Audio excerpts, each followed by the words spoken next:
எல்லாருக்கும் வணக்கம். Welcome to my channel. இன்றைக்கி நம்ம சேனலில் பருப்பு உருண்டை குழம்பு எப்படி பண்ணுறதுன்னு பார்க்கலாம். வாங்க வீடியோக்குள்ளே போகலாம். இன்றைக்கி நான் இந்த டம்ளருக்கு 2 டம்ளர் அளவு கடலைப்பருப்பு எடுத்து 1 மணி நேரமாக ஊற வச்சு அது கூட 2 வரமிளகாவை சேர்த்து மிக்சியில் அரைச்சி வச்சுருக்கேன். இப்போது அது கூட ஒரு பெரிய சைஸ் வெங்காயம், கொஞ்சம் கருவேப்பிலை, மல்லித்தழை, அப்புறம் ஒரு 1/2 ஸ்பூன் சீரகம்,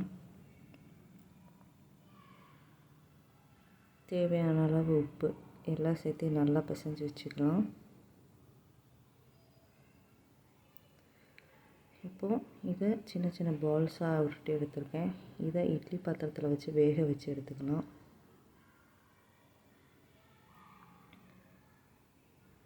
ஒரு 10 நிமிஷம் வேகட்டும். இப்போ 10 நிமிஷம் ஆகிடுச்சு. நம்மளோட பால்ஸ்லாம் வெந்துருச்சான்னு பார்க்கலாம். நல்லா வெந்துருச்சுங்க. கலர் சேஞ்ச் ஆகிருக்கு பார்த்திங்களா. இப்போ ஒரு கடாய் எடுத்து அதில் ஒரு 2 ஸ்பூன் ஆயில் ஊற்றிக்கோங்க. ஆயில் ஹீட் ஆன உடனே அதில் 1 ஸ்பூன் கடுகு நல்லா பொடிஞ்ச உடனே 1/2 ஸ்பூன் சீரகம், கொஞ்சம் கருவேப்பிலை இலை, ஒரு மீடியம் சைஸ் பெரிய வெங்காயத்தை சேர்த்திக்கலாம். இந்த வெங்காயம் நல்லா வதங்கட்டும். வெங்காயம் நல்லா வதங்கிடுச்சு. இப்போது இதில் 2 மீடியம் சைஸ் தக்காளி அரைச்சி வச்சுருக்கேன். அந்த பேஸ்ட் இதில் சேர்த்திக்கலாம். இப்போ நம்ம மசாலாஸில் ஆட் பண்ணிடலாம். 1/4 ஸ்பூன் மஞ்சள்தூள், 2 table spoon sambar masala,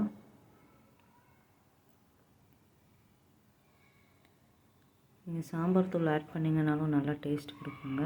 2 table spoon மல்லித்தூள், இதெல்லாம் நல்லா மிக்ஸ் பண்ணி விட்டுடலாம்.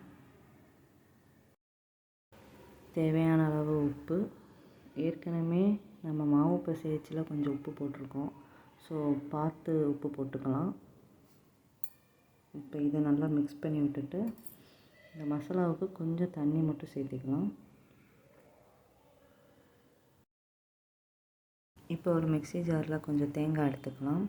இந்த தேங்காவை நல்லா பேஸ்ட்டாக அரைச்சி எடுத்து வச்சுக்கலாம். இந்த பேஸ்ட்டை நம்ம குழம்பு கூட சேர்க்கச்சில குழம்பு இன்னும் நல்லா திக்காக இருக்கும், நம்மளுக்கு டேஸ்ட்டும் கொடுக்கும். நல்லா சேர்த்திக்கலாம், மிக்ஸ் பண்ணிக்கலாம். இப்போது இதில் ஒரு நெல்லிக்காய் சைஸ் புளியை ஊற வச்சுருக்கேன். அந்த தண்ணியை சேர்த்திக்கலாம்.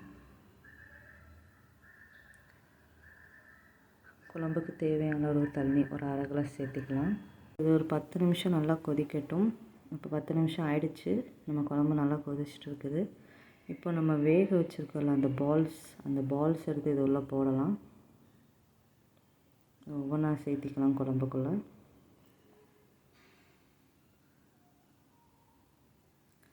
இதெல்லாம் நல்லா சேர்த்திட்டு இதை நல்லா மிக்ஸ் பண்ணி விட்டுக்கலாம். இப்போ இந்த பால்ஸை இந்த குழம்புக்குள்ளே வச்சு ஒரு 5 நிமிஷம் நல்லா கொதிக்க விடலாம். இப்படி வைக்கிறதுனால இந்த பால்ஸுக்குள்ளே இந்த குழம்போட சாறு இறங்கி இது நல்ல ஒரு டேஸ்ட் கொடுக்கும்.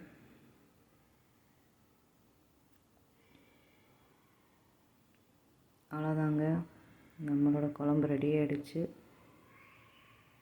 பாருங்கள் எவ்வளோ நல்லா சூப்பராக இருக்குன்ட்டு. இப்போ கடைசியாக இதில் கொஞ்சம் கொத்தமல்லி இலை தூவி நம்ம ஸ்டவ்வை ஆஃப் பண்ணிடலாம்.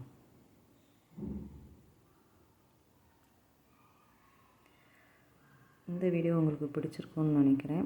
பிடிச்சிருந்தால் லைக் பண்ணுங்கள், ஷேர் பண்ணுங்கள், நம்ம சேனலை சப்ஸ்கிரைப் பண்ணுங்கள். தேங்க்யூ.